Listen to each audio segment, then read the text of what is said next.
Hoy, ikaw palagi ka na naman ginagabi ng uwi.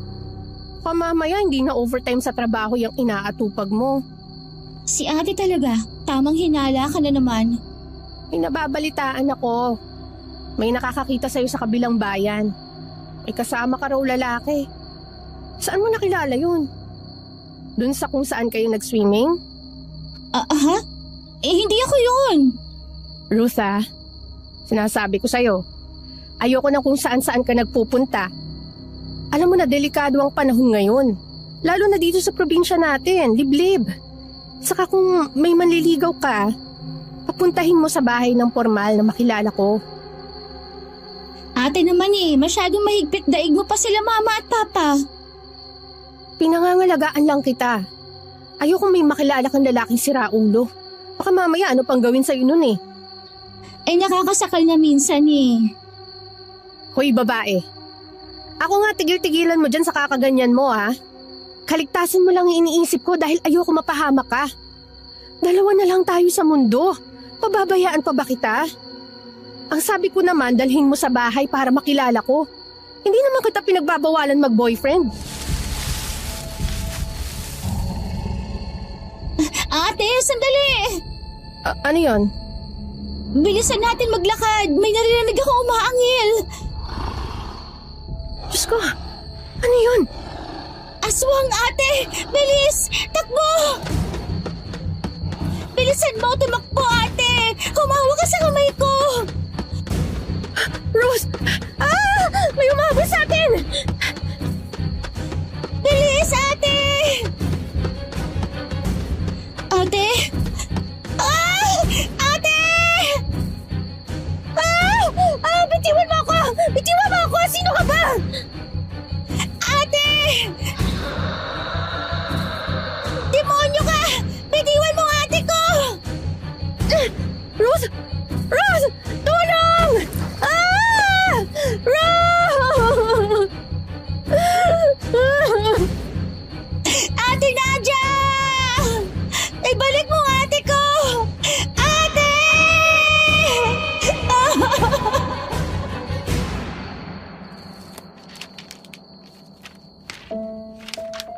Habang nakikinig ako ng isa sa mga kwento sa channel nyo, pinapaalala sa akin ito ang sarili kong karanasan tungkol sa aswang at engkanto ilang taon na ang nakalilipas. Mahirap paniwalaan, alam ko, pero totoong nangyari. 15 minuto makalipas ang 4:00 ng hapon, linggo. Ang oras at araw nang simulan kong isulat ang lihim na ito. Dear Aswang Diaries and Madam Venus, isang magandang araw sa lahat ng bumubuo ng inyong YouTube channel. Itago niyo na lang ako sa pangalan na Nadia. Sa kasalukuyan ay 34 years old na ako. Ang isasalaysay ko sa inyo ay nangyari 8 taon na ang nakalipas nang naroon pa kami sa probinsya namin sa Capiz. Maaga kaming naulila ng nag-iisa kong nakababatang kapatid na si Ruth. Mula nang maulila kami, ako ang tumayong nanay at tatay sa aming dalawa. Kaya naman hindi ko maiwasan na paghigpitan si Ruth pagdating sa usapang boyfriend. Meron din akong boyfriend, si Johan. 7 taon na ang relasyon namin at nang mga panahon na yon ay nasa Amerika siya dahil sa trabaho. Hindi ko akalain na darating ang araw na masusubukan ang tibay ng pananalig ko sa Diyos at ang tibay ng relasyon namin ni Johan matapos akong dukutin ng isang aswang at pagsamantalahan ako.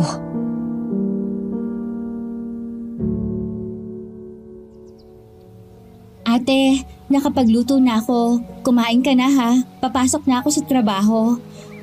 Sige, mag-iingat ka ha. Umuwi ka kaagad. Oo ate, pero please, huwag ka na umiyak. Anong gagawin ko, Ruth? Paano ko ipapaliwanag kay Johan ang lahat? Nahihiya ako sa pamilya niya. Ate, wala namang may gusto sa mga nangyari. Alam niya nila Ate Martha at Nanay Helen.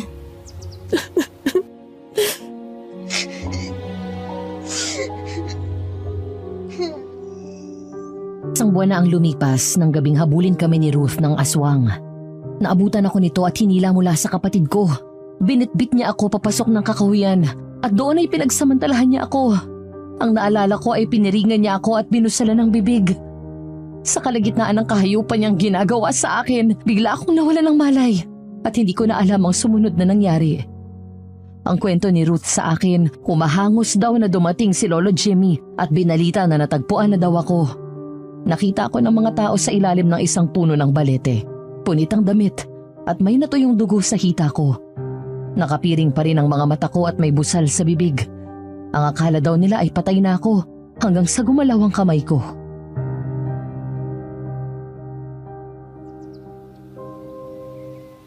Kung totoo at tapat ang pagmamahal ni Kuya Johan sa'yo, maintindihan niya at tatanggapin ka pa rin niya at yung bata sa sinapupunan mo. Paano niya tatanggapin na nabuntis ng isang aswang ang girlfriend niya? Ano ba ang gusto mo mangyari? Ang ipalaglag ang bata?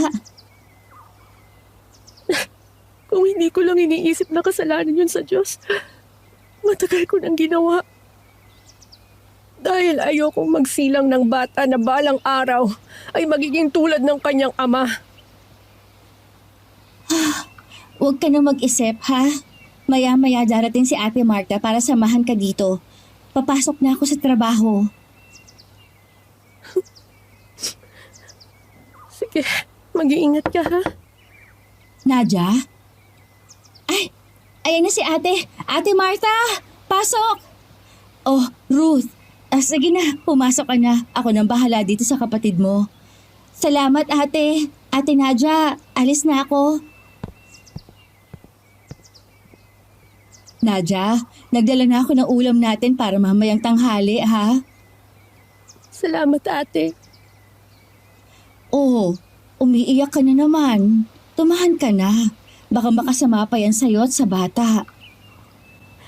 Ate, sorry po sa lahat ng nangyari. Sorry po kung nabuntis ako. Ay, hoy! Bakit ka nagsasorry? Wala kang kasalanan. Walang may gusto ng nangyari. Pero naniniwala ako na ang lahat ay may dahilan. Mahirap man tanggapin na nangyari pero wala na tayong magagawa. At itong batang to, blessing yan. Kung iniisip mo naman na hindi ka matatanggap ni nanay dahil dyan, nagkakamali ka. Alam mo naman na wala yung gustong maging manugang kung hindi ikaw. Salamat ate. Kaya huwag ka nang umiyak, ha?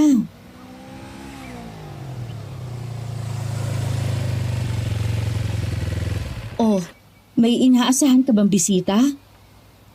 Wala naman. Oh, sino naman kaya yung sakay ng tricycle? Nadia, love! I'm home! Johan? Ay, Diyos ko. Si Johan ba yan? Si Johan nga ang kapatid ko. Naku, itong batang ito, hindi man lang nagpasabi. Love!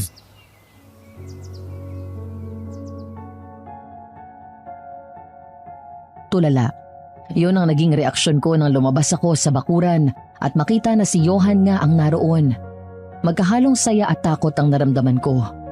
Binaba nito ang mga luggage mula sa tricycle pagkatapos ay tumakbo palapit sa akin.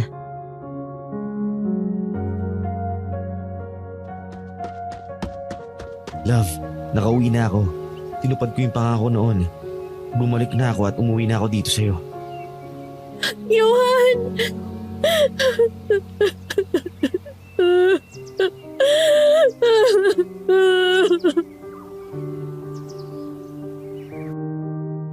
Nang yakapin niya ako ay napahugulgul ako ng iyak. Mahigpit kaming nagyakap. Lahat ng takot na naramdaman ko nitong nakalipas na mahigit 1 buwan ay parang biglang natunaw nang maramdaman ko ang mga bisig niya sa katawan ko.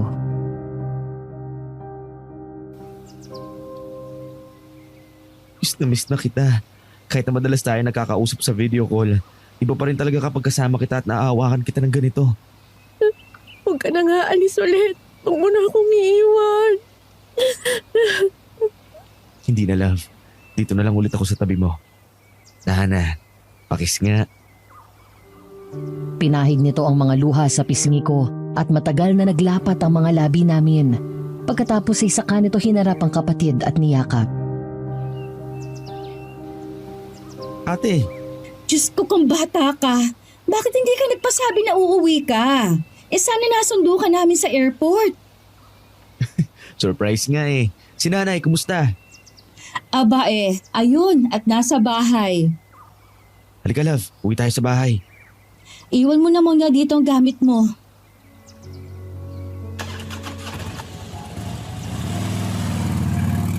Habang naroon kami sa bahay nila Johan ay hindi ko maiwasan ng mailang.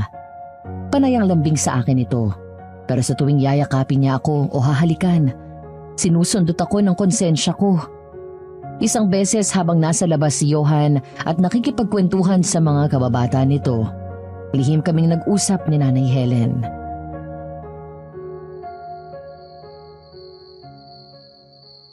Nay, hindi ko alam kung paano ko sasabihin sa kanya. Natatakot ako. Anak, alam ko na mahirap pero magpakatatag ka. Walang may kagustuhan sa nangyari sa'yo. At alam kong maiintindihan ka ni Johan. Anak ko yan, kilala ko yan. At alam kong maiintindihan ka ni Johan. Anak ko yan, kilala ko yan. Hindi ko pa po kayang sabihin sa kanya ngayon, Nay. Huwag mong pilitin ang sarili mo kung hindi mo pa kaya. Ang mga gamot mo, ininom mo na ba? Opo. Ay, huwag ka masyadong mag-isip at makakasama yan sa kalagayan mo. Nay, maraming salamat po sa pag-intindi.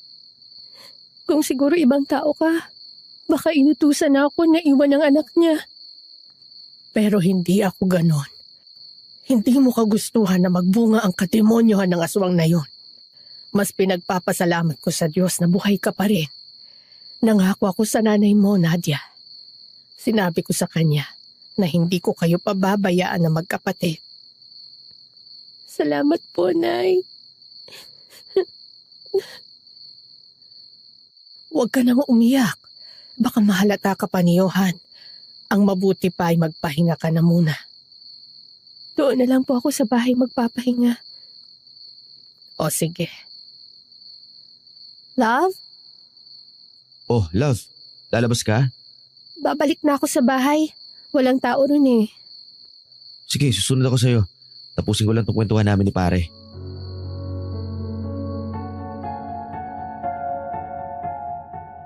Habang naglalakad ako na nakatungo, ay napabuntong hininga na lang ako, Madam Venus, dahil nararamdaman ko ang pagsunod ng tingin sa akin ng mga kapitbahay ko. Hindi ko alam kung kailan at paano. Basta nagulat na lang kami na kalat na sa lahat na nabuntis ako ng gumahasa sa akin. Malapit na ako sa bahay nang bigla akong huminto nang mapadaan ako sa parte ng puro punong kahoy sa magkabilang gilid ng daan.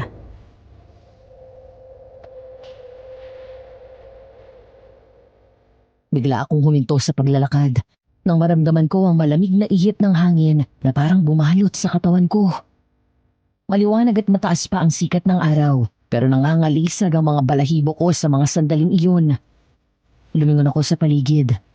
Nanlaki ang mga mata ko nang may makita akong isang matanda. Nakatago ito sa likod ng isang mataas na puno na malayo sa kinatatayuan ko. Nakatingin sa akin. Hindi ko sigurado kung tao ba ito, pero malalim ang mga mata niya na puro itim lang ang nakikita ko. Wala itong buhok at parang maputla at kulubot ang kanyang balat. Ang bibig niya ay tila walang mga ngipin kapag nakatikom, ngunit nang umisi ay kita ang maliliit at tila nabubulok na nitong mga ngipin na matatalas. Bigla akong napaatras sa gulat nang humawak siya sa katawan ng puno at nakita ko ang napakahaba at matutulis na kuko nito.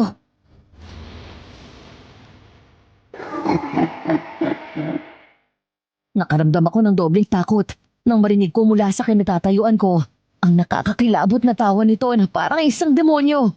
Umagos ang luha ko. Ang tawa na yun. Ganun ang narinig ko ang tawa ng aswang na gumahasa sa akin. Ikaw ba? Ikaw ba ang gumahasa sa akin?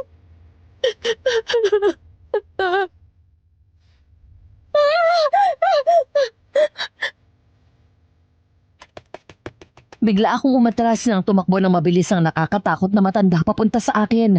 Isang bagay na pinagtataka ko ng mga sandaling iyon dahil mukhang lagpas 80 anyos na ito kung titignan. Kaya paano itong nakatakbo ng ganun kabilis? Hanggang sa bigla itong nawala nang magtago sa likod ng isa pang puno.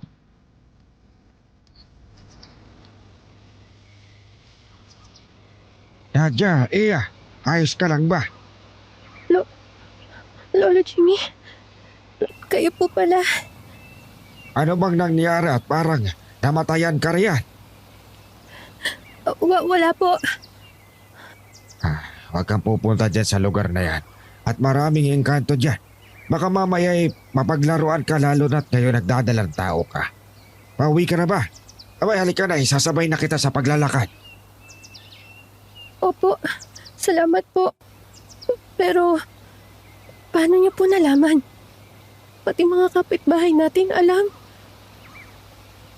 Parang hindi nila malalaman halos gabi-gabi ay may tik-tik na umaaligid dyan sa bubong ng bahay ninyo. Tapos alam rin ng mga tao ang nangyari sa'yo. Ganun po ba? Ganon nga. Alam mo naman ang mga tao dito sa baryo natin. Mabilis sa pangamoy ng mga chismosa. Kanaig pa ang mga aswang eh. Pero wag mo lang intindihin yun. Bas isipin mo ang kalagayan mo.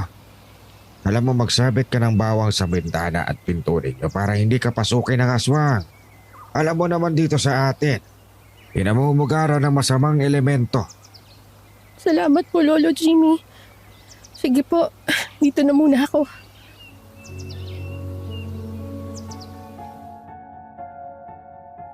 Pagdating ko sa bahay ay inayos ko ang mga luggage ni Johan at tinabi sa sala. Pagkatapos ay nagsalang na ako ng sinaing. Habang naghihintay ako na maluto ang sinaing, ay nag-aayos ako doon sa kusina. Eksaktong naluto na ang kanin, saka dumating si Johan.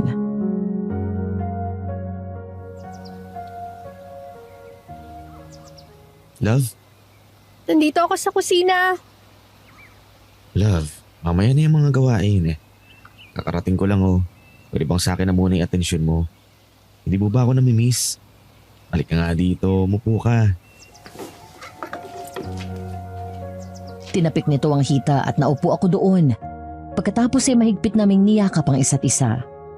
Ramdam na ramdam ko ang higpit ng kanyang yakap at ang kanyang pangungulila sa akin. Maya-maya ay nilayo niya ang mukha ko at hinagkan ako sa labi ng masuyo. Sorry ha, hindi kita mahalikan ng ganito kanina. Ang dami kasing bantay sa bahay. Okay lang. Namiss kita ng sobra. Ako rin. Okay ka lang ba? Alam mo kanina ko pa napapansin na parang malungkot yung mga mata mo. May problema ba? Ha? Wala. Ayos lang ako. Pagod lang. Hirap akong matulog nitong mga nakaraang araw eh. 4 na taon na rin akong puro imagine na hinahalikan kita, tinahawakan ng ganito. Ngayon, totoo na ang lahat. Ang hirap malayo sa'yo, Nadja. Ay, dito na lang ako sa'yo. Mas maganda nga ang buhay mo dun eh. Pero wala ka naman dun. Anong silbi nun? Babalik ka pa ba dun? Kapag nag-offer ulit ng trabaho ang boss ko, pero gusto ko kapag bumalik ako dun, kasama na kita at kasal na tayo. Siya nga pala. Marami akong pasalubong sa'yo. Sandali. Kumain na muna tayo. Nagdala si Ate Marta ng ulam. Okay, sige. Dito ako matutulog mamayang gabi ha. Sige. Tiyak magugulat si Ruth kapag nakita ka.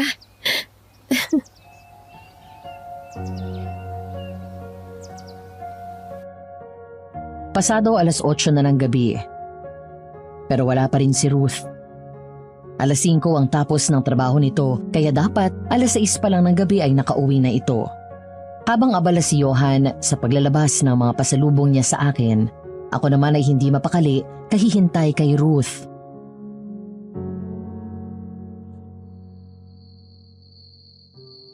Love, huwag mo na munang alalahanin si Ruth. Malaki na yung kapatid mo. Hindi mo naiintindihan eh. Love, di ba sinabi naman ni Nanay Helen sa'yo? Nagkalat ang mga aswang dito sa atin. Yan ang dahilan kaya gusto ko kayong ilipat sa Maynila para malayo tayo sa ganyan. Ayaw naman ni nanay eh. Hayaan mo, papayag din yon. Love, nga pala, Nagustuhan mo ba yung pasalubong ko sa'yo? Oo naman. Thank you. Pero nahihiya nga ako eh. Ang dami mo kasing binigay. Pero gusto ko, pinag-iipunan talaga yon. Binili ko isa-isa. Lalo na yung kwintas saka bracelet. Pati na rin yung bagong phone. Nagustuhan mo ba? Oo naman. Sobrang ganda. Kinabahan ako nang hawakan ako ni Johan sa kamay at hilain sa loob ng kwarto. Pagkatapos ay malambing akong niyakap at hinalikan sa leeg at labi. Namiss ko to, love. Ano, gawa na tayo ng baby natin. Ha? Baby? Oo. Hindi mo ba ako namimiss na kayakap sa gabi? Sawa na ako nang una na lang yung palagi ko katabi. At ini-imagine na ikaw yun kapag natutulog ako. Hindi ka ba pagod? Lagi naman ako may reserbang lakas para sa'yo eh. Bilis na, habang wala pa si Ruth. Johan, sandali. May gusto sana akong... Ate? Ate Nadia? Kanino to mga gamit dito? Ate, nandyan ka sa kwarto mo? Ay, yun ang nga bang sinasabi ko eh. Sorry. Hi Ruth. Ay, hala! Kuya Johan! Oh, kailan ka pa dumating? Kanina lang, sinurpresa ko yung ate mo eh. Nga pala, may pasalubong ako sa'yo.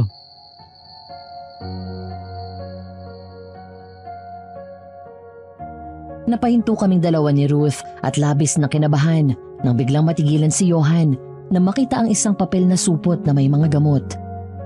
Pinabili ko yon sa kapatid ko bago siya umuwi. Nireseta ng OB nang magpa-check up ako kaninang umaga bago dumating si Johan.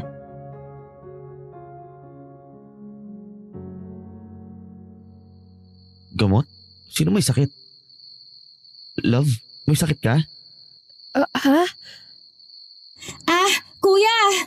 Ako yung may sakit. Sobrang sakit kasi ng puson ko nito mga nakaraang buwan kapag nireregla ako kaya nagpa-check up ako. Nireseta ni Doc yan. Anong sabi? Wala naman. Hormonal imbalance lang. Nga pala. Bakit ngayon ka lang?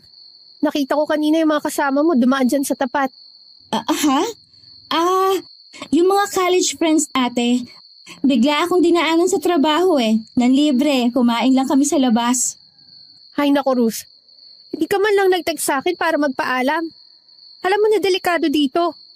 Sorry ate, nawala na rin sa isip ko. Ano, hindi ka na ba kakain ng hapunan? Hindi na, busog na ako Oh, para sa'yo ito lahat ha. Wow, may pabango! Thank you, kuya! Ate, pahinga na ako.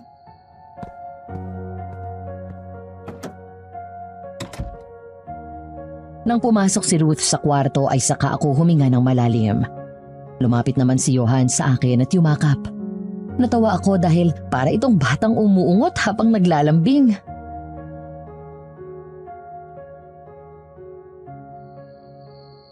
Ano ba yan, love? Wala tayong pwesto.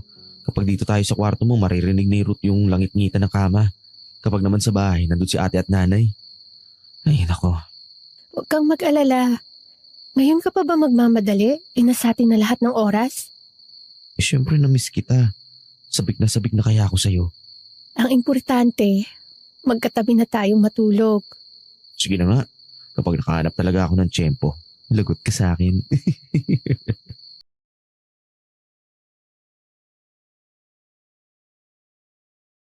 Matapos kong maghugas ng pinagkainan namin ay naglinis ako ng bahay at ng bakuran. Pagkatapos ay lumipat na ako sa bahay nila Johan para magtrabaho. Kung saan gumagawa sila ng mga native products ng kapis, gaya ng mga pangdekorasyon sa bahay, gawa ng kapis shells, mga alahas at kung ano-ano pa.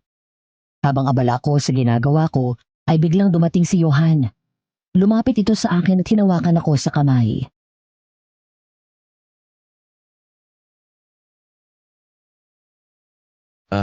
Love, tara sa loob, mag-usap tayo. Bakit? Maayos akong sumunod. Maayos din naman ang boses ni Johan at mahinahon. Dinala niya ako sa bahay nila at pumasok kami sa loob ng kwarto niya. Nang isarado niya ang pinto, hindi agad siya humarap sa akin. Hanggang sa narinig ko na lang ang mahina niyang iyak. Johan? Nakita ko to sa bahay. Reseta na nakapangalan sa iwanig sa bigay ni. Tapos sa labas, narinig ko yung pinag-uusapan ng mga chismosa doon. Umamin ka nga sa akin, Nadja.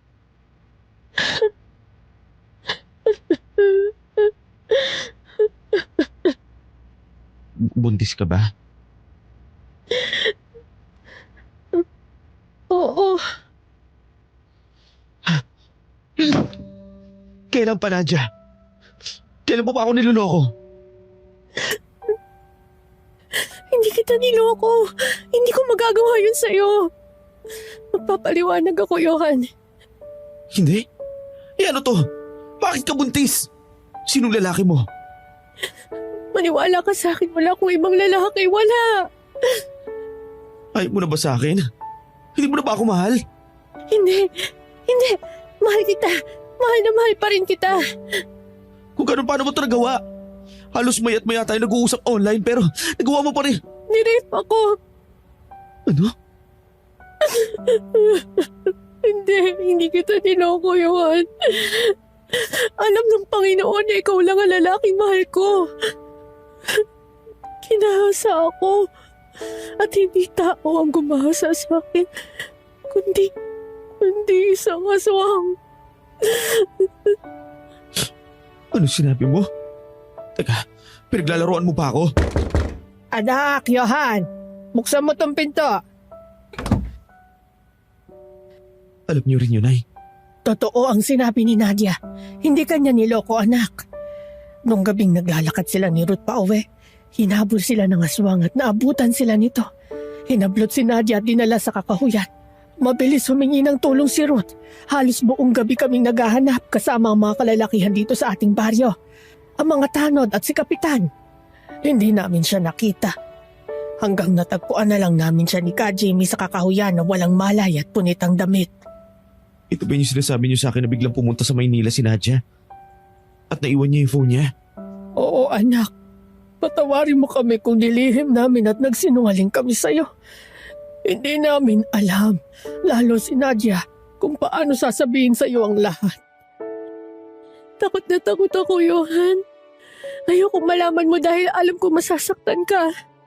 Nadja, bakit hindi mo sa akin sinabi agad? Hindi ko alam kung paano.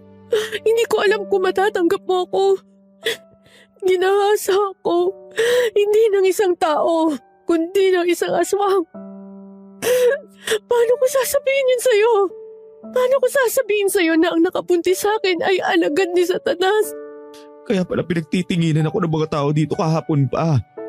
Ngayong alam mo na, hindi na ako babaeng iniwan mo dito at minahal mo. Marumi na ako. Hindi na ako nababagay sa'yo. Ano? Iwan mo na ako. Umanap ka ng ibang babae na mas malinis at mas maipagmamalaki mo. Nadja, hindi. Pag-uusapan natin to. At anong pag-uusapan natin? Anong sasabihin mo? Tatanggapin mo ako? Kaya mong tanggapin na nabuntis ng aswang ang girlfriend mo? Kaya mong akuin ang anak ng isang demonyo? Kaya mo bang tiisin ang mapanghusgang tingin ng mga tao sa labas habang iniisip nila kung paano ka nasalisihan ng aswang? Maghiwalay na lang tayo, Johan. Umiiyak ako na tumakbo palabas ng bahay. Hindi ko alam kung saan ako pupunta. Galit na galit ako, Madam Venus. Hindi ko matanggap na sinira ng isang aswang ang pangarap namin ni Johan. Hindi ko maiwasan itanong sa Diyos, bakit ako? Bakit kailangan mangyari ito sa akin? Masakit ang maging biktima ng pang-aabuso. Higit na mas masakit at hindi katanggap-tanggap na isang aswang ang lumapastangan at nagnakaw ng dangal ko. Pero mas kakaibang bigat sa dibdib nang malaman ko na nagbunga ang isang pangyayari na mistulang isang bangungot sa akin. Hanggang sa natagpuan ko ang sarili ko sa lugar kung saan ako nahanap ng halos wala ng buhay.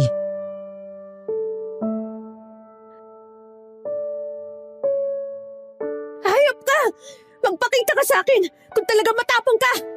Magpakita ka hayop ka dahil papatayin kita! Sinira mo ang buhay ko! Ah! Nang mga sandaling yon, Madam Venus, pakiramdam ko ay tuluyan ng lumabas ang lahat ng galit na naipon sa dibdib ko. Gustong-gusto kong pumatay.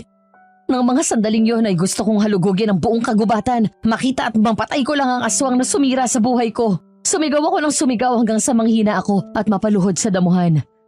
Ilang sandali pa ay narinig ko na lang na may tumatakbo palapit sa akin at mahigpit akong niyakap mula sa likod.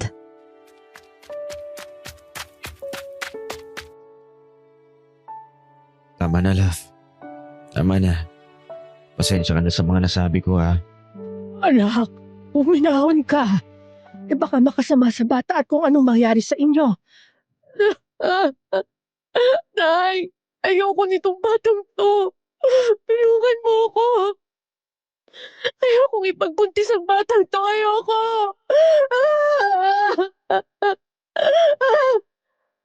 Tama na.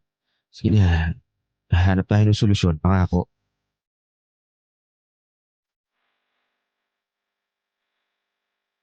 Kabaliktaran sa inaasahan ko, sa halip na umalis sa bahay, kinagabihan ay doon pa rin natulog si Johan sa amin.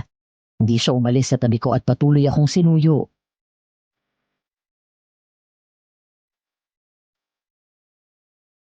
Love, mag-usap naman tayo.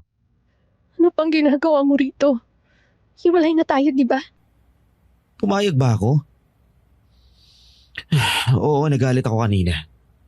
Natural lang naman siguro yun sa mga makakarinig na ganong balita eh.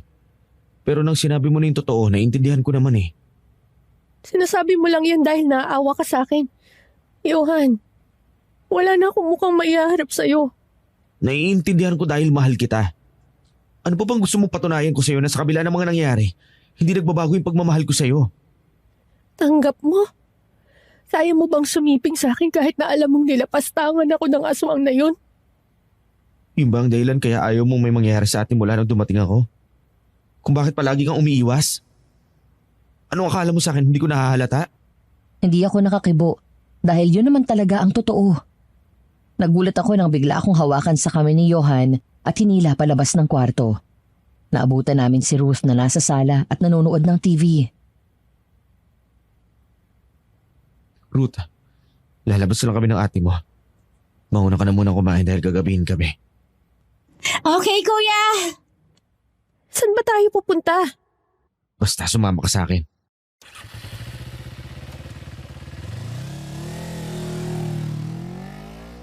Mula doon sa bahay, sakay ng motor nito ay nagbiyahe kami papunta sa bayan.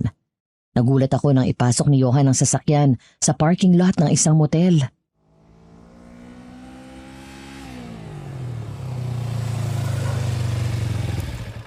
Johan, ano ginagawa natin dito? Bumaba ka dyan. Halika sa loob. Johan, ano ba? Papatunayan ko sa'yo na walang nagbago sa akin at sa nararamdaman ko. Na hindi ako nandidiri o natatakot sa'yo. Dito ipapakita ko na nangungulila at nananabik na ako sa'yo. Hindi yung nagbago sa kabila ng nangyari.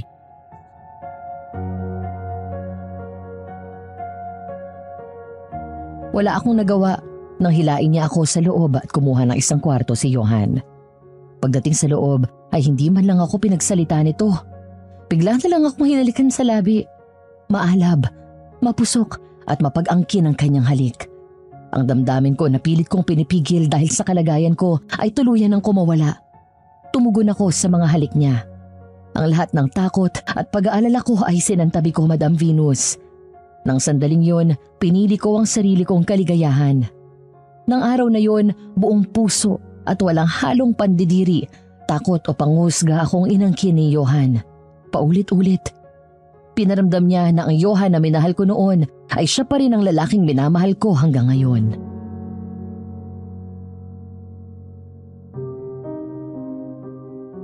Pasado 10:00 na ng gabi. Nang makalabas kami sa motel ay sumalubong sa amin ang madilim na paligid. Hindi ko na malaya na matagal pala kaming naka-check-in. Sa hindi malaman na dahilan ay kinabahan ako at agad ko naalala si Ruth.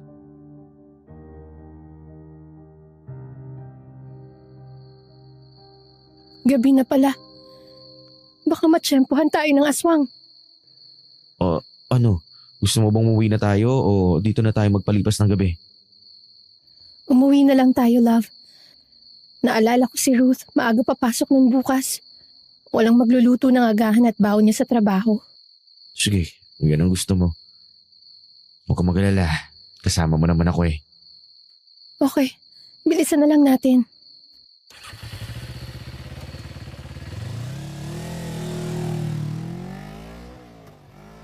Agad kaming nagbiyahe pa uwi. Habang angkas ako sa motor ay nakayakap ako sa bewang niya. Hanggang sa lumipas ang ilan pang sandali ay may napansin ako sa gilid ng daan. Sa likod ng makakapal na halaman. May tumatakbo ng mabilis at sumasabay sa takbo ng motor na sinasakyan namin. Nang huminto ito, doon nagtama ang paningin namin. Nanlaki ang mga mata ko nang makita na ito ang matandang nakita ko. Ilang araw nang nakalilipas doon sa kakahuyan. Pagkatapos ay narinig ko ang nakakatakot at malademonyo niyang tawa.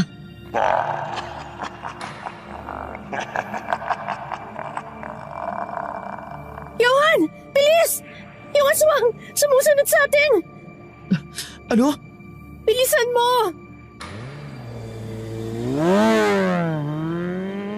Kumapit ako ng mahigpit sa bewang niya nang paandarin ni Johan ang mabilis ang motor. Muling humabol ang aswang. Nang lumingon ako, nanlaki ang mga mata nang makita ko na halos mahabol na niya kami. At ang isang kamay nito ay nakataas na at malapit na akong mahablot. Johan! Nasa likod natin siya! Maaabutan niyo na tayo! Gago ka! Hindi mo magagalaw ulit si Nadia! Nang akma akong hablutin ng aswang ay biglang kinabig ni Johan ang motor pa kanan. Natumba sa lupa ang aswang at mabilis ulit kaming umabante. Muli kaming hinabol nito at mula sa likod ay naririnig ko ang malakas at nakakapangilabot niyang angil. Hanggang sa magulat na lang kami nang muli na naman siyang makaabot. Sumigaw ang aswang.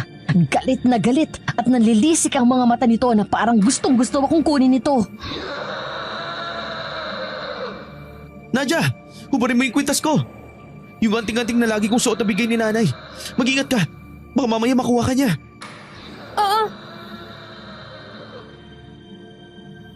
Sinunod ko ang sinabi ni Johan at hinubad ang kwintas.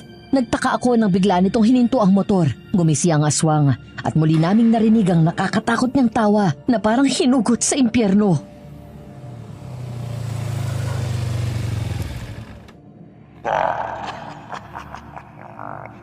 Bakit tayo huminto? Hindi niya tayo titigilan kung tatakbo tayo na tatakbo. Hanggang sa bahay susunod yan eh. Ayan na siya! Malapit na siya! Kinuha ni Johan ang kwintas. Tinapat sa bibig at umusal ng orasyon pagkatapos ay kinuha ang lighter sa bulsa ng pantalon.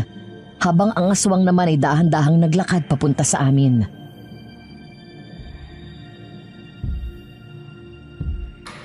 Anong gagawin mo? Mamaya ako na ipapaliwanag. Basta tinuro ni nanay sa akin to noon. Ay, Diyos ko! Huwag niyo po kaming pababayaan! Kasabay ng malakas na angil ng aswang ay bigla itong tumakbo palapit sa amin. Sinilaban ni Johan ang kwintas. Nang makalapit sa amin ang aswang ay saka hinagis nito ang umaapoy na kwintas sa harap ng aswang. Gumawa yun ng usok na siyang humarang sa aswang.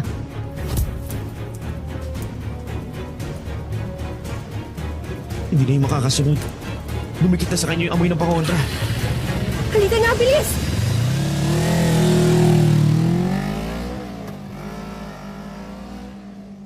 Habang maingat kong pinipinturahan ang mga bilog na copy shells na ilalagay sa isang custom-made na chandelier ng isang customer, lumingon ako nang dumating si Johan at pinilit akong hilahin patayo.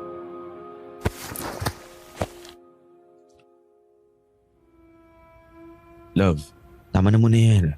Kanina ka pa nakaupo dyan eh. Kumain na muna tayo. Mag-aalas 12 na ho. Manang, kayo rin ho. Mag-break time na muna kayo. Sige, susunod na ako. Halika na. Mamaya pa yung sinasabi mong susunod eh.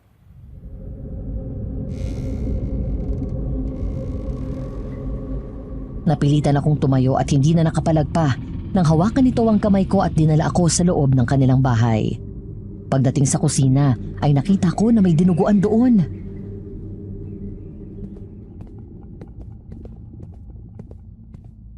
Nadia, kumain ka na at nang makainom ka na ng gamot. Saan to galing tong dilguan na to, Nay? Niluto mo? Hindi, bigay ni Lolo Jimmy para daw kay Nadia.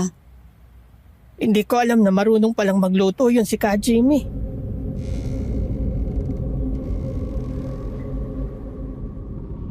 Nang ilapit sa akin ang isang mangkok ng dinuguan, biglang bumaliktad ang sikmura ko nang amuyin ko yun.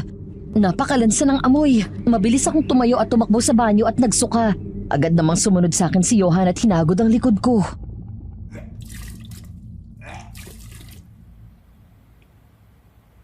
Love, ayos ka lang ba? Ilayo niyo yung dinuguan. Huwag niyong kakainin. Sobrang lansa ng amoy. Oo nga, ang lansa. Si Lolo Jimmy talaga oh. Minsan lang magbigay ng ulam sa Blay pa. Nga pala Nadia, hindi ko alam na malapit pala kayo ng matandang yon. Kami ni Lolo Jimmy? Hindi naman po gaano. Hindi ko nga halos kinakausap yun. Bihira lang. Ganun ba? Kasi napapansin ko na mula nung magbuntis ka, madalas ko nang nakikita na umaaligid yan sa harap ng bahay mo. Baka naman nagbabantay lang. Di ba albularyo yan? Hindi ah. Diyan fake na albularyo yan. Noong nga sa Amerika ka, may mga sumubok magpagamot dyan. Aba ang daming nagreklamo. Sa halip daw na gumaling ay lalong lumala yung sakit nila. Mas magaling pa si nanay dun eh. Halika na dun sa lamesa, love. Wala na yung dinuguan. Ayos na ba ang pakiramdam mo? Medyo nahihilo pa ho. Kumain ka na. Ayan at nagluto ako ng sabaw. Tinola na may maraming malunggay. Makabubuti yan sa'yo at sa anak mo. Tapos, mahiga ka na rin sa kwarto ni Johan at magpahinga. Nga pala, Nay. Talaga bang hindi ka na babalik sa pag-aalbularyo? Nakwenta na namin sa inyo yung nangyari nung karaang gabi, di ba? Effective pa rin yung mga ginagawa mong pangontra. Alam mo, ang galing nga eh. Ay, matagal ko nang tinalikuran yan, anak. Mas natahimik ang buhay natin mula nang huminto ako. Nay, may gusto po sana akong sabihin eh. Ilang araw ko na rin po itong pinag-iisipan. Sige, ano yon? Pinag-iisipan ko po kasi kung paano kung ipalaglag ko itong bata. Natahimik ang lahat. Nagkatinginan silang tatlo hanggang sa lumingon ako kay Johan nang hawakan nito ang kamay ko at hinalikan yun sa kangumiti. Hindi namin masisisi kung yan ang desisyon mo, love. Gusto kong malaman mo na kung ano man maging desisyon mo, kung ituloy mo yan o hindi, nandito lang ako. Hindi kita iiwan. Palalakihin natin ang batang yan ng maayos, normal at sisiguraduhin natin na babad siya sa aral ng salita ng Diyos. Tatanggapin ko siya na parang akin. Thank you, love. Huwag kang magmadali, Nadia. Pag-isipan mo mabuti yan dahil baka magsisi ka sa bandang huli. Oo, ate. O siya, kumain na kayo. Love, punta tayo sa bayan mamaya. Gusto ko ng mangustin, ng pinya, manggang hinog, manggang hilaw, pakwan. Gusto ko rin ng siopaw, yung asado, saka siomay, tapos maraming chili garlic. Tapos avocado. Gusto ko yung napapanood ko sa FB, yung asawa ni Ann Curtis na chef. Yung nilalagay niya yung avocado sa toast. Tapos may, ano nga bang tawag doon? Yung bubuksan mo yung itlog tapos iluluto mo sa kumukulong tubig. Hindi nilagang itlog Pouch egg. Ayun! Tapos may olive oil na may salt and pepper. Gusto ko nun. Yung parang breakfast na pang mayaman. Okay po. Bibili tayo ng lahat ng gusto mo, love. Sabihin mo lang kung ano pa yung gusto mong kainin ha. Bibili natin lahat. Pag-aaralan ko yung toast na sinasabi mo. Kasasabi mo lang na parang gusto mo alisin ang bata. Ayan at lumalabas na naman ang mga cravings mo. Ganyan nga, anak. Enjoyin mo lang ang pagbubuntis. Hala, sige at kumain ka na habang mainit pa yung sabaw. Opo.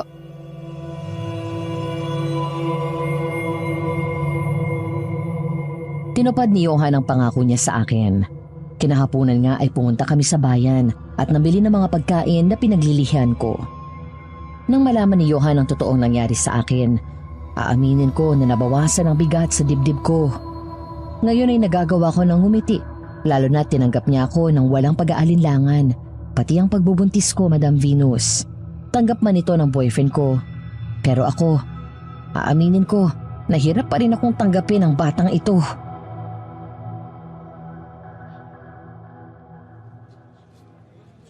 Love, nabili na ba natin lahat ng mga nasa listahan? May gusto ko pa ba? Kain tayo. Cheeseburger, saka fries. Tapos may chocolate sundae at chicken nuggets. Sige, dadaan tayo pag-uwi. Thank you, love.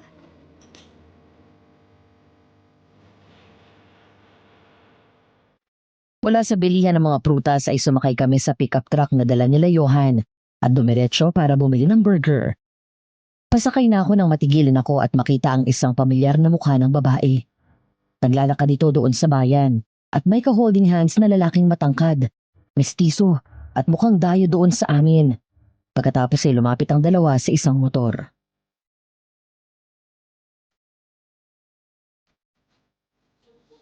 Love, halika na. Sandali. Si Ruth. Ayun oh. Saan? Sino kasama niya? May boyfriend na pala yan? Hindi ko alam. Wala siyang nababanggit sa akin, saka 4:00 pa lang ah. Mamaya pa dapat ang uwi niya. Ruth! Ruth!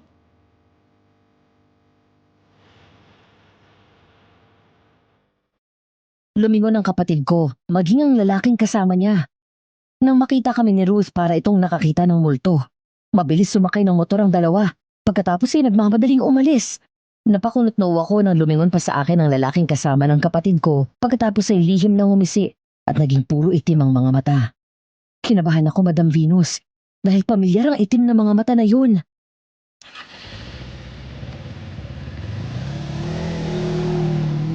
Sandali lang, Ruth! Lokong bata yun ah. Bakit umalis ng ganun yun?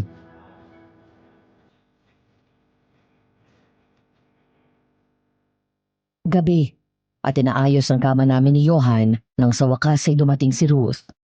Agad kong tinigilan ang ginagawa ko pagkatapos ay lumabas. Natigilan ang kapatid ko nang makita ang galit sa mukha ko.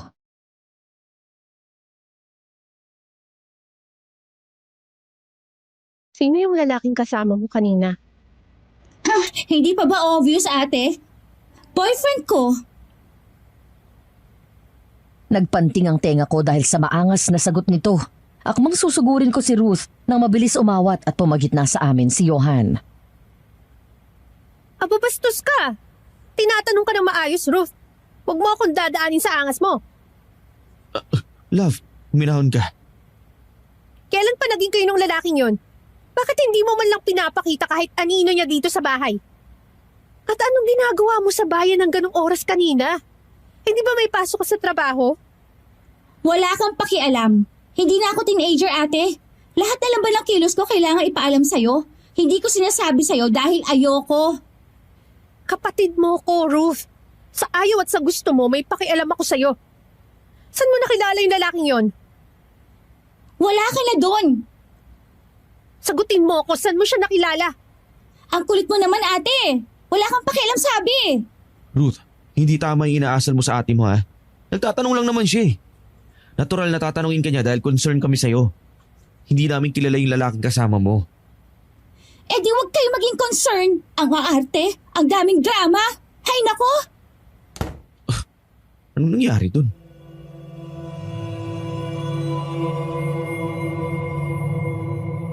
Pasado 2:00 ng madaling araw, sa kalaliman ng gabi. Nagising na lang ako nang may marinig akong malakas na tunog ng gaya ng sa isang ibon. Kasunod ng mabigat na yabag ng mga paa sa bubong. Love? Love? Bakit? May tao yata sa bubong. Kapusa lang yun. Hindi, pakinggan mo. May naglalakad sa taas. Ang bigat ng yabag ng paa. Kung pusa yun, magaan lang. Nakiramdam kami at maya-maya nga ay may narinig kaming kaluskos sa bubong namin. Ilang sandali pa, biglang nanlaki ang mga mata namin ni Johan nang mula sa kisame ay may dahan-dahang bumaba na mahabang dila. Bumangon ka dyan! Bilis, may tik-tik! Agad akong bumangon at umatras, saka bumaba ng kama. Sumiksik ako sa sulok habang si Johan ay nagmamadaling lumabas ng kwarto at nang makabalik ay may dala itong lighter at pinaso ang dulo ng dila ng tik-tik. Mabilis sumatras ang dila at sa isang iglap ay nawala ito.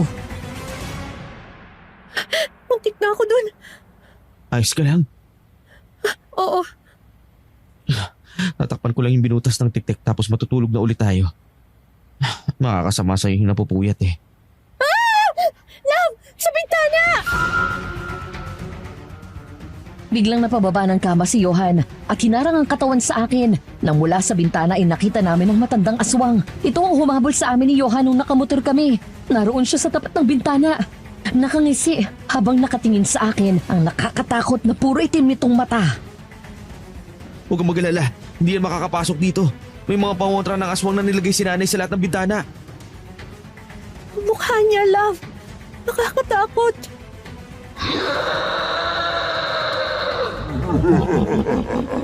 Malakas na umangil ang aswang, kasunod ng nakakatakot at malademonyo nitong tawa.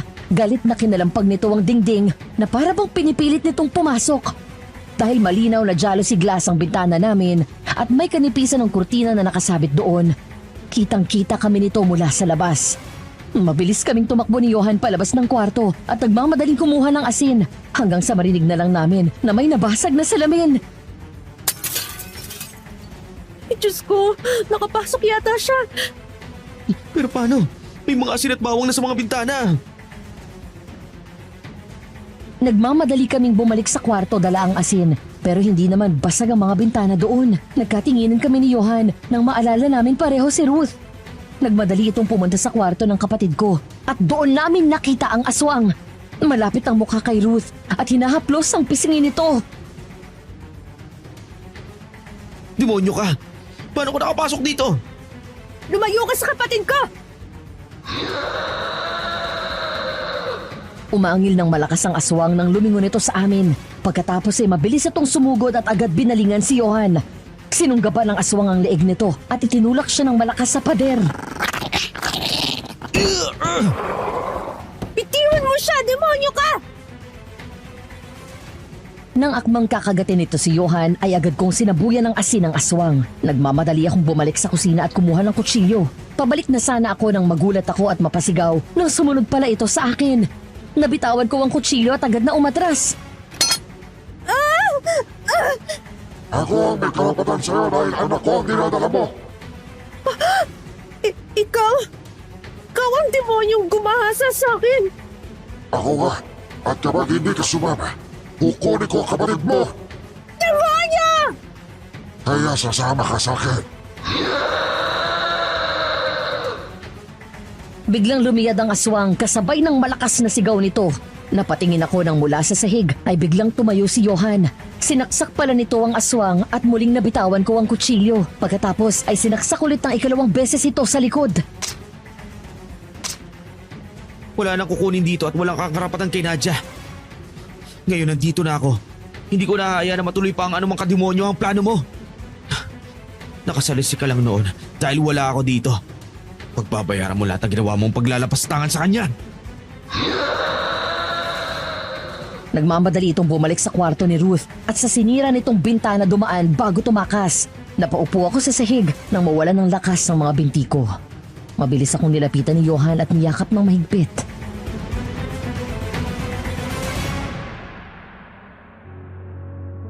Dahil sa nangyaring pagsugod sa bahay ng mga aswang, minabuti ni Nanay Helen na doon muna kami patulugin sa bahay nila Johan. Nang hapon na yon, tumambay ako sa bakuran habang nakatingin kay Ruth. Nasa labas ito ng bakuran nila Nanay Helen sa ilalim ng isang puno at nakaharap doon. Lihim ko siyang inoobserbahan kanina pa at patuloy akong nahihiwagaan sa kakaibang kinikilos nito.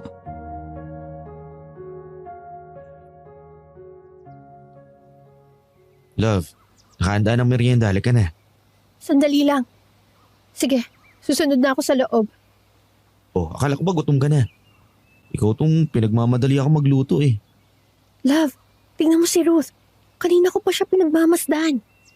Kanina pa rin siya nakatayo dyan at nakaharap sa puno habang nagsasalitang mag-isa.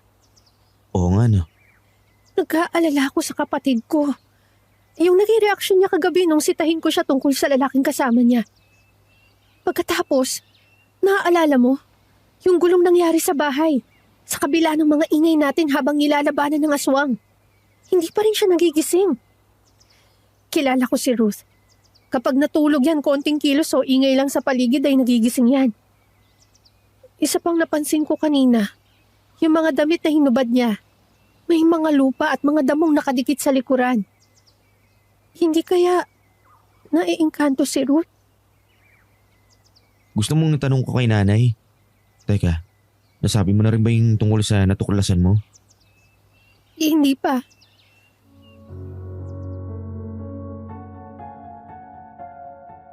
Matapos namin magmeryenda ay lumabas ako ulit ng bahay. Nagtataka ako dahil lagpas isang oras na pero hindi pa rin bumabalik si Ruth. Sa hindi malamang dahilan ay kinutuban ako bigla dahil bigla kong naalala na nasa akin ang susi ng bahay at nakakandado ang pinto. Dahil doon ay agad akong nagpaalam.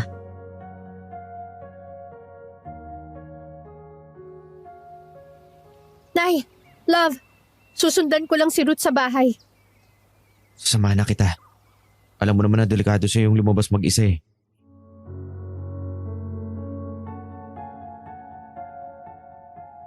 Habang naglalakad kami ay isang message ang natanggap ko mula sa kaibigan at kasama sa trabaho ni Ruth.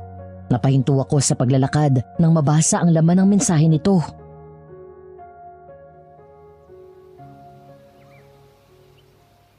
Love, sandali, basahin mo. Hinahanap ng kaibigan niya sa akin si Ruth. Mahigit 2 linggo na raw hindi pumapasok. Nag-awol. Awol? Eh araw-araw umaalis yan, di ba? Nagpapaalam na papasok daw. Yun nga eh. Ang mabuti pa tawagan mo.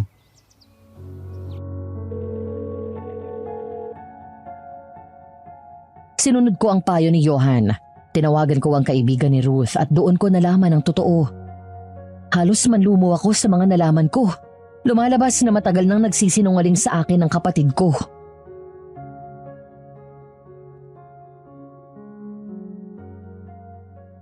O anong sabi?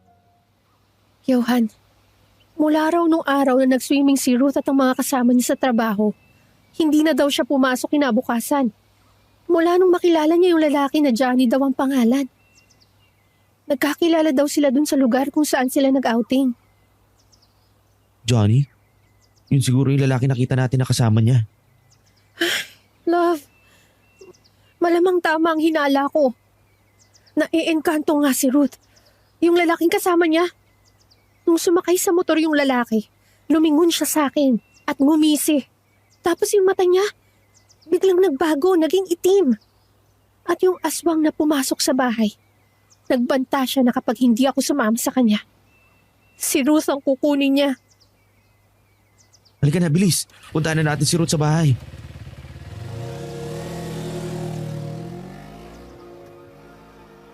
Tahimik na napalingon kaming lahat nang bumukas ang pinto at pumasok si Ruth. Magulo ang buhok nito at nanlilimahid sa dumiyang damit. Maging ang mga paa nito ay maputik. Nagpatay mali siya ako at ngumiti siya sa akin.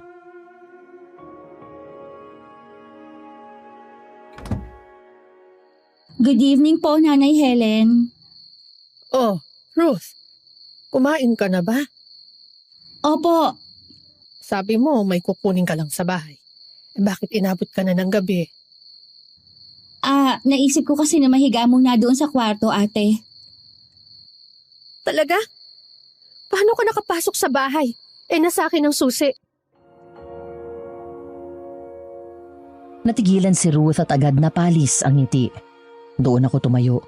Pigil ang galit at mga luha na hinarap ko ang kapatid ko. Habang halata sa mukha na nagpapanik na ito. Nag-chat sa akin kanina ang kaibigan mo si Mean. Tinatanong ka sa akin at kinukumusta dahil mahigit 2 linggo ka nang hindi pumapasok sa trabaho. At nagkaganyang ka raw simula nung makilala mo yung Johnny na yon. Matagal ka nang nagsisinungaling sa akin, Ruth. Sagutin mo ang tanong ko. Doon ka ba sa lalaking yun palaging pumupunta kapag nagpapaalam kang papasok sa trabaho? Oo, ate. Bakit? Bakit ka nagsinungaling sa akin? Bakit kailangan mo itago ang relasyon nyo? Hindi naman ako ganun kahigpit sa'yo. Ang gusto ko lang, makilala ko ang lalaking nakakasama mo. Yun ang gusto ni Johnny, ate. Sabi niya huwag ko na sasabihin sa'yo. Sa kanya lang. Sabi rin niya na huwag na daw ako magtrabaho dahil siya na rin ang bahala sa akin. Ate, magpapakasal na kami, ate. Isasama na niya ako sa kanila. Ano? Naririnig mo ba yung sinasabi mo? Hindi tao ang Johnny na sinasabi mo, Ruth. Naiengkanto ka na. Nababaliw ka na ba? Huwag kang mambintang. Tao si Johnny. Hindi ako maaaring magkamali sa nakita ko. Nung nakita namin kayo sa bayan. Tumingin pa siya sa akin at ngumisi at biglang nagbago ang kulay ng mata niya. Kulay itim, gaya ng aswang na humahabol sa akin. Ang aswang na gumahasa sa akin. Pwede ba, ate? Huwag mo nga ako idamay sa kapraningan mo. Palibasa, ginahasa ka ng aswang kaya ikaw nahawa na rin. Gaya ng anak mo maligno na mana sa tatay niya. Nagiging utak aswang ka na rin. Bastos ka! Wala kang modo. Sa'yo pa talaga nang galing yan? Ruth, sumusobra ka na. Kailan ka pa naging bastos na ganyan? Ruth, tumingin ka sa akin. Alam mo na hindi ka makakapagsinungaling sa akin. Saan ka dinadala ng sinasabi mong Johnny? Ruth, bumalik ka rito! Ruth!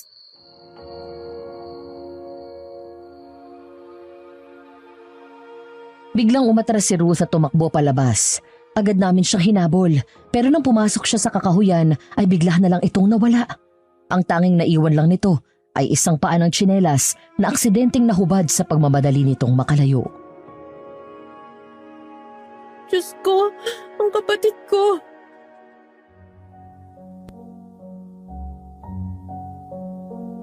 Mag-iisang linggo na ang lumipas. Mula ng gabing iyon na tumakbo palabas si Ruth, matapos ang pagtatalo namin ay hindi na umuwi ito. Hinanap namin kung saan-saan ang kapatid ko pero hindi na namin siya matagpuan. Dahil doon ay hindi ko maiwasan ang mag-alala. Gaya na lang ng araw na yon, sumapit na naman ang dapit hapon na hindi namin nakikita si Ruth. Mula sa labas ng bintana ay lumingon ako kay Johan nang pumasok ito sa kwarto.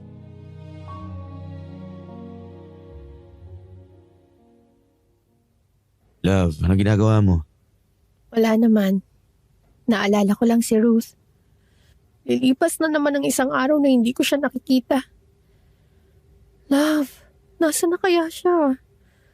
Baka natatakot na yung kapatid ko at kung saan na dinala ng Johnny na yun.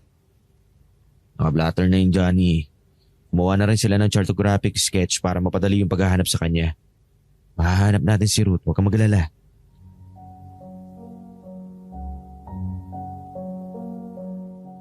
Gumaan ang pakiramdam ko nang yumakap siya sa akin mula sa likod. Pagkatapos ay humawak sa tiyan ko at hinimas yun. Malambing niya akong hinalikan sa pisngi sa kaniyakap ng mahigpit.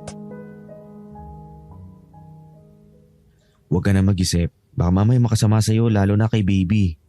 Tanggap mo ba talaga siya? Oo naman. Alam mo, ikaw ang dapat tanungin ko. Tanggap mo ba siya? Hindi ko alam. Siguro. Mula nang maglihi ako, parang na-enjoy ko na yung pagbubuntis. May mga araw na nai-imagine ko na karga ko siya. May mga gabi na namamalayan ko na lang na pinagdadasal ko na sana ay kamukha ko siya. May pagkakataon na iniisip ko kung ano ang gusto niya maging kapag lumaki na siya. Hindi mo na siya ipapalaglag? Parang ayoko na. Nakonsensya ako bigla na naisip ko na alisin siya. Na-realize ko rin na kung ano man ang ama niya at kung ano man ang ginawa nito sa akin. Walang kasalanan ng bata. Tama ka, love. Palalakihin natin siya na may personal na relasyon at may takot sa Diyos. Sobrang proud ako sa'yo, love. Alam mo, magtulungan tayo. Hindi ka nag-iisa. Siya nga pala, may nakalimutan pala akong pakita sa'yo. Sandali ah. Binili ko to nung nasa US pa ako. Hindi ko lang alam kung kasya sa'yo eh. Sukat mo nga. Ano yan?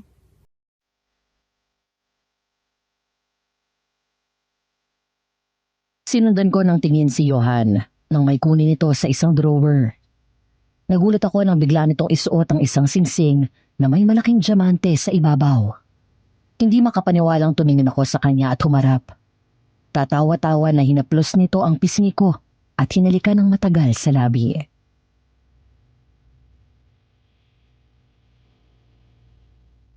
Maghahanda sana ako ng special event para mag-propose sa'yo pero sa tingin ko ngayon ay perfect timing para gawin to. Sa dami ng pinagdaanan mo, love, alam kong hindi naging madali ang lahat. Gusto ko lang patunayan sa'yo na may kakampi ka. May kasama ka sa lahat ng laban mo. Nandito ako na pwede mong sandalan habang buhay. Binili ko yan sa US. Actually, nagpatulong pa ako kay Ruth para lang malaman yung size ng daliri mo. Nung binili ko to doon sa shop sa malapit sa office, alam ko na kagad na ito yung singsing na para sa'yo. Magpapakasal na tayo, love. Will you marry me? Oo naman. Oo, pakakasalan kita.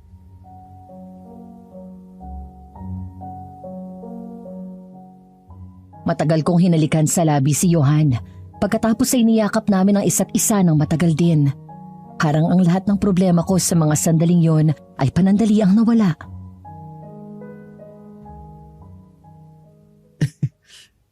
Halika sa bayan. Anong gagawin natin doon? Check-in ulit tayo sa motel. Ngayon na? Oo. Alam mo, tunog selfish man itong sasabihin ko pero gusto ko kahit na ngayong gabi lang. Wala kang isipin problema. Gusto ko sana na masolo ko yung atensyon mo eh. Pwede naman, pero anong sasabihin natin kila nanay? Ako nang bahala doon. Dito kasi ingat na ingat ako lagi eh. Hindi ako makabuelo sa'yo dahil baka mamaya marinig ni nanay at saka ni ate. Loko ka talaga. Johan, Nay? halika muna rito anak. Tulungan mo ako sa shop. May mga kailangan buhatin. Nanay naman eh. Sorry. Better luck next time daw.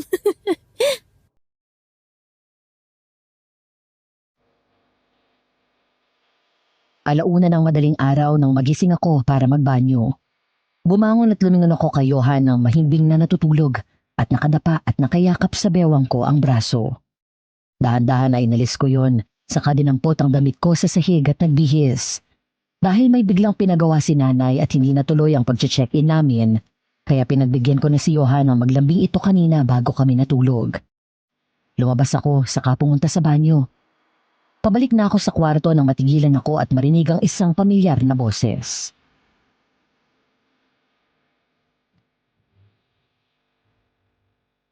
Ate? Ate! Ruth, Ate nga, dyan, nandito ako sa labas. Tulungan mo ako. Nagmamadali akong sumilip sa bintana. Nanlaki ang mga mata ko nang makita ko si Ruth. Naroon sa labas ng bakuran at nakatayo. Labis na tuwa ang naramdaman ko nang sa wakas ay makita ang kapatid ko. Dahil doon ay naisigaw ko ang pangalan niya at nagmadali akong buksan ang pinto. Johan, nandito na si Ruth. Ate! Ate Nadia! Agad akong tumakbo sa labas, ngunit pagdating ko doon ay wala si Ruth. Lumingon ako sa paligid pero wala doon ang kapatid ko. Ang saya na naramdaman ko ay napalitan na naman ng lungkot. Ruth! Ruth! Nandito na ang ate, Ruth! Ate! Nandito ako! Lumapit ka dito! Paglingon ko sa isang mataas na puno, nakita ko ang anino ng isang babae na lumabas mula sa likod nito. Nang mga sandaling yon ay para akong nahipnotismo. Namalayan ko na lang ang sarili ko na humahakbang palapit. Ayon kay Johan, nang sumigaw daw ako ay agad siyang nagising, kaya bumangon ito at nagbihis. Tinatawag niya ako ng paulit-ulit pero hindi daw ako lumilingon, kaya naman ginising nito agad si Nanay Helen. Ruth! Bumalik ka na sa wakas! Hindi, ate. Pumunta ako dito para isama ka. Sumama ka sa akin at doon natin aalagaan ang baby mo. Masaya doon sa bagong lugar kung saan ako nakatira. Halika, lumapit ka. Ate, sumama ka sa akin.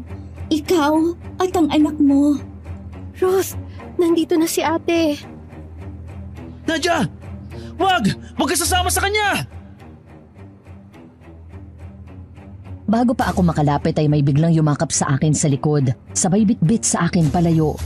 Doon ako natauhan. Ang kaninang tingin ko na figura ng babae ay naging isang lalaki. Napaatras kaming dalawa ni Johan at agad akong tinago sa likod nito nang lumabas mula sa dilimang lalaki, ang aswang! Ayop ka! Hanggang kailan mo ba talaga kami guguluhin? Pakailamero ka talaga.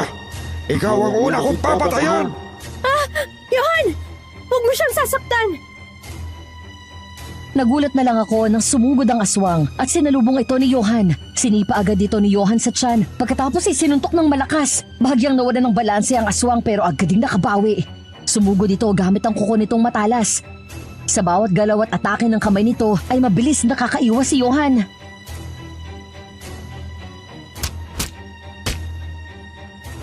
Nadia, pumasok ka na sa loob. Bilisan mo! Kukunin ko ang anak ko at si Nadia. At ikaw ang sagaba sa lahat ng plano ko. Kahit patayin mo ako, hindi mo makukuha si Nadia. Nadia, tumakbo ka na! Umalis ka na! Ngunit sa kabila ng sinabi nito ay hindi ko magawang iwan si Johan. Naghanap ang mga mata ko ng maaaring sandata hanggang sa makita ko ang itak na nasa loob ng bakuran at nakatusok sa lupa. Pagkatapos ay naalala ko ang hinandang asin at abo ni Nanay Helen. Tumakbo ako pabalik sa bahay at kinuha yun. Nang bumalik ako sa labas, nakita ko na lang na sinasakal na ng aswang si Johan at may tama na ito sa gilid ng tiyan. Demonyo ka! Bitiwan mo siya! Nadia, umalis ka na!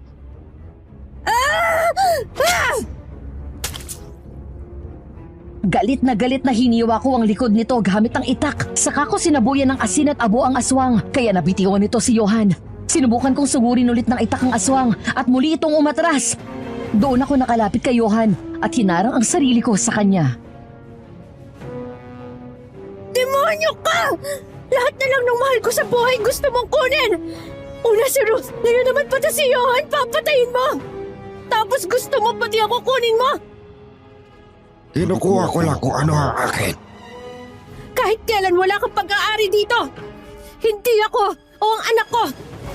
Ngayon sabihin mo sa akin kung nasan si Ruth! Hindi mo siya mahanap dahil kusa siyang sumama sa akin. Nilason mo ang isip niya! Nasaan ang kapatid ko? Ilabas mo siya! Gusto mong ilabas ko siya? Sige, sa isang kondisyon. Ibabalik ko si Ruth dito.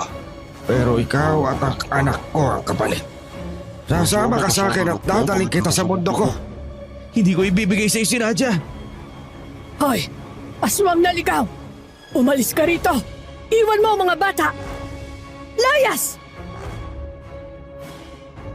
Biglang umatras ang aswang nang maamoy nito ang dalang insenso ni Nanay Helen kung saan naroon ang sanga ng sinukuan at kamangyan. Dahil doon ay tuluyang umalis ito at sumuot sa madilim na kagubatan. Agad kong binitawan ng itak at umiyak na humarap kay Johan at yumakap ng mahigpit. Ang akala ko mawawala ka na rin sa akin. Hindi mangyayari yun, Lab. Magpapakasal pa tayo. Yung sugat mo. Anak, meron kang tama. Halika't pumunta tayo agad sa ospital.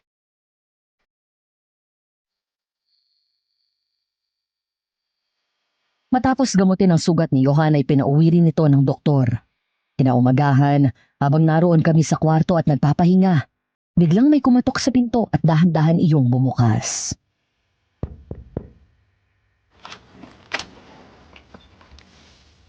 Johan? Nadia?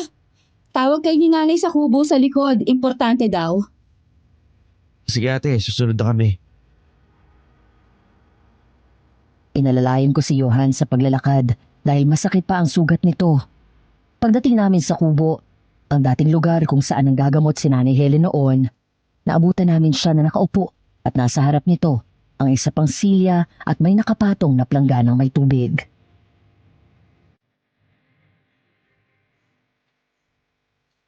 Anong nangyayari, Nay?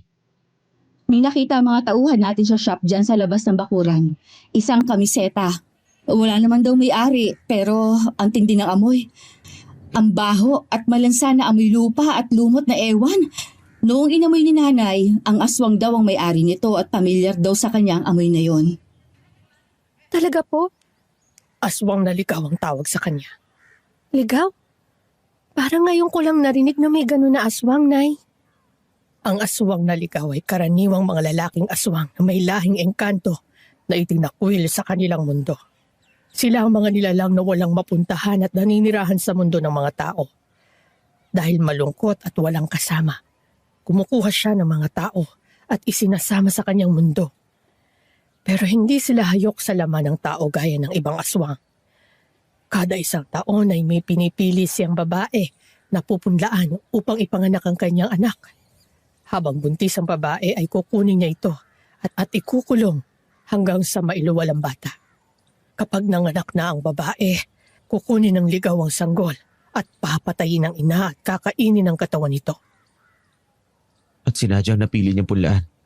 Yun din ang dahilan kaya pinipilit kanyang makuha. Ganun na nga. Sa umaga, kaya niyang magpalit ng anyo. Minsan matanda, minsan bata. Pero ang tunay niyang anyo ay yung aswang na sumalakay kagabi. Pero kaya niyang magpalit ng anyo bilang aswang kahit may araw pa. Kaya niyang magpalit-palit ng itsura. Ganun siya kagaling magtago. Bakit ngayon yun ang sinabi ang tungkol dito, Nay? Alam mo naman na matagal ko nang tinalikuran ng pagiging albularyo ko. Kung hindi dahil dito sa kamiseta na ito, hindi ko matutuklasan.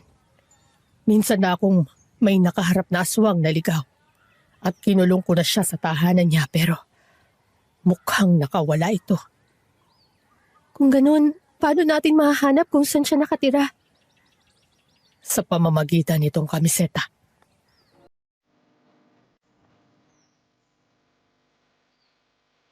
Tahimik na pinanood namin si Nanay Helen. Kinuha nito ang damit at nilubog yun sa planggana na may tubig. Pumikit ito at may sinambit na dasal sa wikang hindi ko maintindihan. Pagkatapos ay dumilat ito at kinuha ang nakasinding kandila. Nang magsimula itong matunaw, iyon ang pinatak nito sa tubig. Ano sabi, Nay? Sandali. Ayon dito ay narito lang daw sa paligid ang hinahanap natin. Ano po? Ibig sabihin ay nasa paligid lang natin ang kalaban. Pero paano natin malalaman kung sino sa mga taga rito ang aswang? Hindi kaya si Lolo Jimmy? Napalingon kaming lahat nang biglang magsalita si Ate Martha. Nakita namin siya na nakatayo sa tabi ng bintana at nakatanaw sa labas. Nang sumilip ako, nakita ko na naroon nga ang matandang lalaki. Nakatayo sa di kalayuan sa labas ng bakuran habang palingalinga at nagmamasid. Paano mo nasabi na siya? O wala lang ho.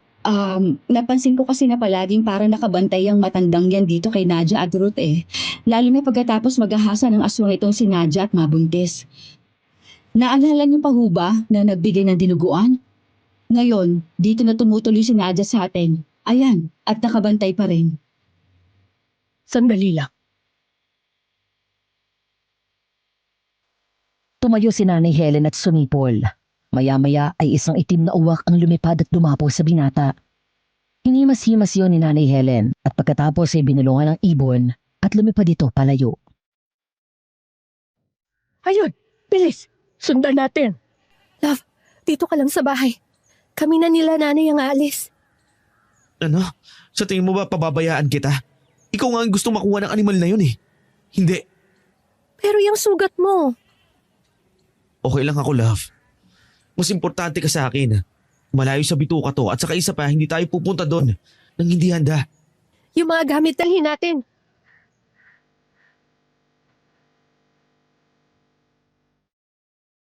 Tumama ang hinala ni Ate Martha dahil ang uwak na binulungan ni Nanay Helen kanina ay dumapos sa kubo ni Lolo Jimmy.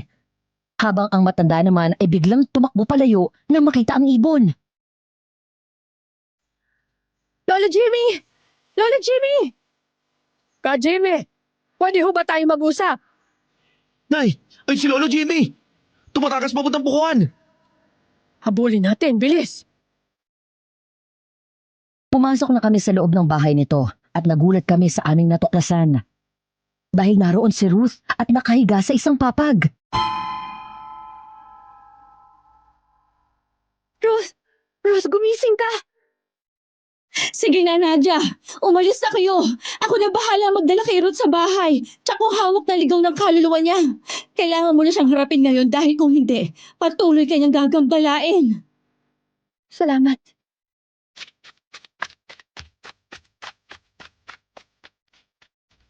Mabilis kaming sumunod kay Nanay Helen hanggang sa matanaw namin si Lolo Jimmy. Nagulat ako dahil sa tuwing lumalagpas siya sa bawat puno ay nag-iiba ito ng anyo. Nagiging ito si Johnny. Pagkatapos ay magiging anyong aswang ito. Saka babalik sa anyo nito bilang si Lolo Jimmy. Biglang napahinto ang matanda nung lumipad ang itim na uwak at dumapo sa isang malaking bato.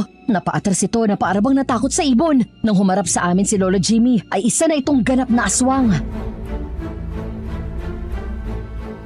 Wala ka nang matatakbuhan, kaya harapin mo kami. Anong ginawa mo sa kapatid ko? Nauna na siya sa mundo ko at isusunod kita. Ano ba talagang gusto mo? Bakit silang magkapatid pa? Dahil kailangan nilang bayaran ang utang ni Rosario at ng nanay niyang albularya. Ang mama ko, anong kinalaman niya rito? Nay, anong ibig siyang sabihin? Ikaw pala yan. Ang engkantong umibig sa nanay ni Nadia. Ang nagpakilala sa amin noon na si Reynaldo. Sinasabi ko na nga ba't pamilyar ang amoy na yon? Ako nga, ang dahil sa'yo, pinatay ni Rosario ang anak ko. Hindi ko maintindihan. Anong ibig niyang sabihin, Nanay Helen? Bago nakilala ni Rosario ang tatay mo, ay umibig siya sa isang binata, si Reynaldo. Umibig silang dalawa sa isa't isa pero ako na noon ay aktibong albularya. Matagal ko nang napansin ang kakaiba kay Reynaldo. Binalaan ko si Rosario hanggang sa natuklasan ko na isang engkantong aswang ang kasintahan ng mama mo. Ngunit huli na, nagdadalang tao na si Rosario noon at si Reynaldo ang ama. Nang sabihin ko ang katotohanan, galit na galit si Rosario at hindi niya matanggap na niloko at binuntis siya ng isang aswang. Kaya pinalaglag niya ang bata. Kinulong at sinelyuhan ko ang dating bahay ng engkanto na yon. Pero mukhang nakalaya siya. Nang putuli ng mga puno ron, nang gawing commercial building ang lugar. Ngayon alam mo na. Ay, intindihan mo na kung bakit kayong magkapatid ang kailangan kukunan. Talagang nagbago ka ng anyo at nanirahan malapit sa bahay ng magkapatid. Siguro matagal mo ng plano ito. Kung ano man ang atraso ni Mama sa'yo, labas na kami ng kapatid ko ron. Kaya ibalik mo siya! Hindi ko na siya ibabalik at ikaw. Hindi ako hihinto hanggat hindi kita nakukuha at ang anak ko. Hindi ko sa'yo ibibigay si Nadia. Magkamatayan man tayo, hindi siya mapapasayo. Pagkakataon na natin to para matalo niyo siya. Maaaring makakapagpalit siya ng anyo sa umaga, pero mahina siya sa ganitong oras. Nang sumugod ang aswang ay sinalubong ito ni Johan ng isang malakas na hataw ng buntot paagi. Sabay sipa ng malakas dito. Doon namin napatunayan na totoo ang sinasabi ni Nanay Helen. Sa kabila ng sugat ni Johan, halos tumalsik ang aswang at tumama ang katawan sa puno ng kahoy. Ngunit nagawa nitong tumayo at muling sumugod at sinubukang kalmutin si Johan ng matalas nitong kuko. Agad siyang nakaiwas sabay tarak ng mariin sa kutsilong inabot ni Nanay Helen. Tama na.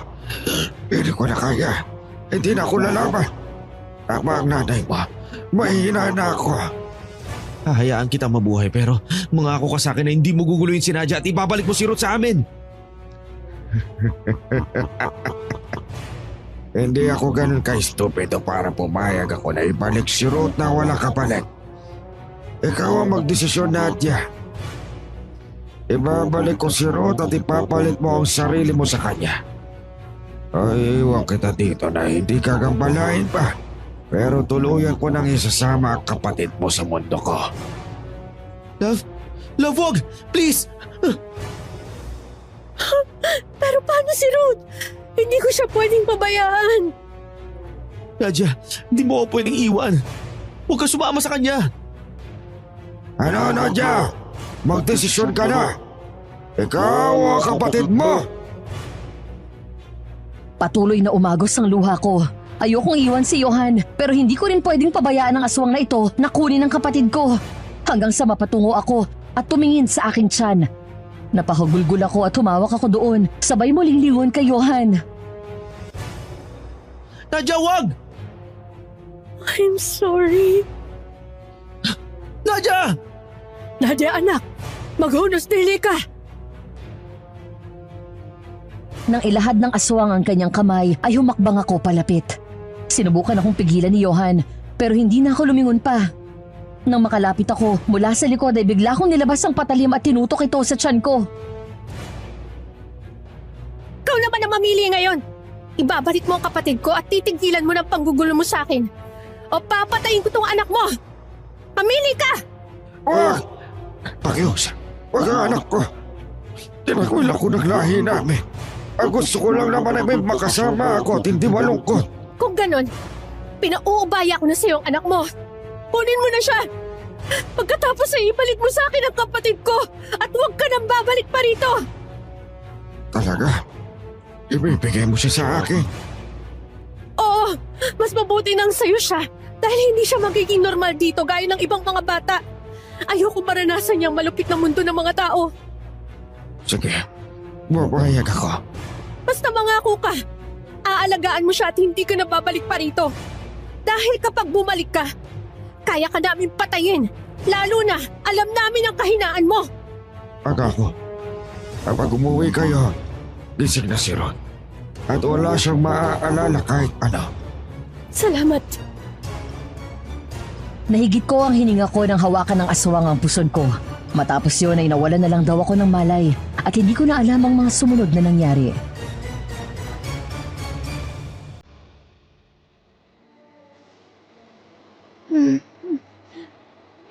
Johan.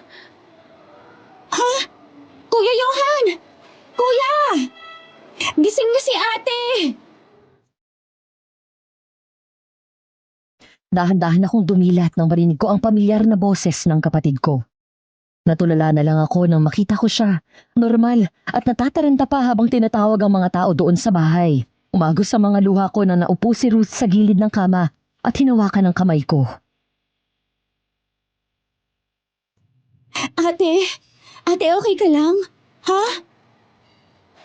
Ruth, ikaw ba yan? Totoo ba na bumalik ka na? Ha? Oo naman, ako to. Umiyak na bumangon ako at mahigpit na niyakap si Ruth. Nagtataka na lumingon ito kay Ate Marta, Nanay Helen at Johan habang tinatapik ang likod ko. Sa kabila ng mga luha ay nagawa kong umiti nang makita ang inosente at walang kamali-mali nitong ekspresyon sa mukha. Nakaya ko, hindi na kita makikita. Ate, ano ba nangyayari sa'yo? Saka sabi ni Ate Martha nung magising ako kagabi, matagal daw akong tulog. Ang huli ko lang kasi naaalala yung mga ginawa ko nung isang araw pa lang mula nung umuwi si Kuya Johan. Basta, ang natatandaan ko lang, na nakipagkita ako dun sa lalaking, ano bang pangalan nun? Johnny? Ay, ewan ko, miyembro yata yun ng Budol-Budol Gang. Aba, akalain mo yun? Napapasunod lang ako sa mga sinasabi niya. Ewan, wala talaga ako maalala eh. Ayan tuloy, awol ako. Tanggal na tuloy ako sa trabaho. Kainis naman. Huwag kang mag-alala. Mula bukas sa akin ka na magtrabaho. Sakto. Kailangan ko nang hahawak sa clerical works. Saka, may nakapagsabi sa akin na mas malaki daw kikitain at dadami ang customers ko kapag pinost ko daw sa social media ang mga produkto natin. Eh hindi naman kami marunong ni Marta sa computer. Ay, ako na po ang bahala doon. Ruth, hayaan natin ang ate mo at ang Kuya Johan mo. Iwanan muna natin sila.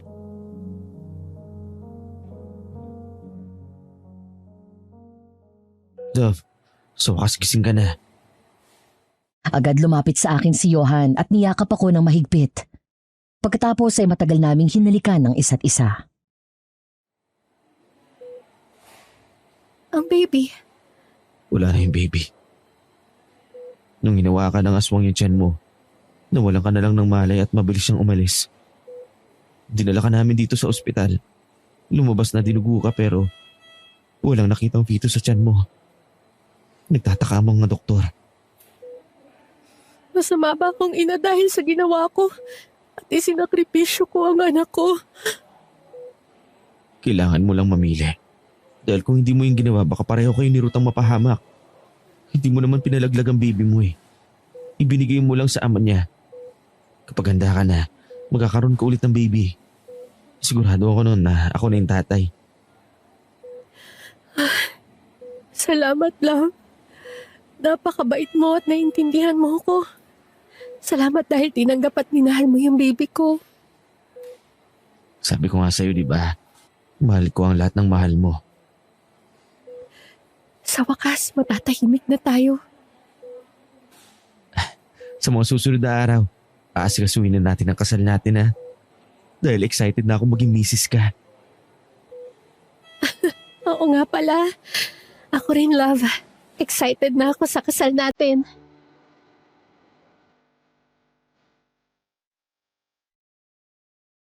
Sa ngayon nga ay nanirahan kami ni Johan dito sa Amerika. Nang tuluyan siyang ipadala ng kanilang kumpanya at permanenteng ilipat sa main office nito sa Chicago, sinama na niya ako. Dito na rin kami nagkaanak at bumuo ng pamilya.